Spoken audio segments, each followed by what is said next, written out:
नमस्कार मंडळी. तर तुम्हाला काल मी व्हिडिओ टाकलाच होता बटाटे लागवडीचा.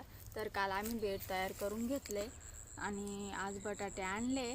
पण ते आम्हाला 2-3 दिवस जोपर्यंत त्यांना छोटे छोटे ढीर येत नाही तोपर्यंत आम्ही त्याला असंच पोत्यामध्ये गुंडाळून ठेवणार आहे. 2-3 दिवस लगातार पाणी मारणार आहे.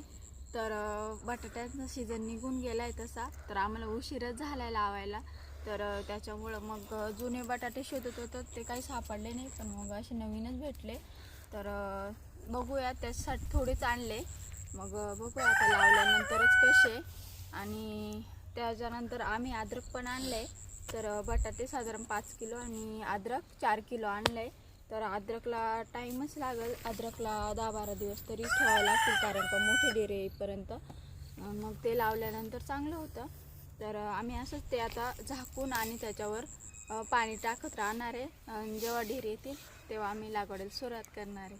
तर आजसाठी इतकंच. चला भेटू पुढच्या व्हिडिओमध्ये.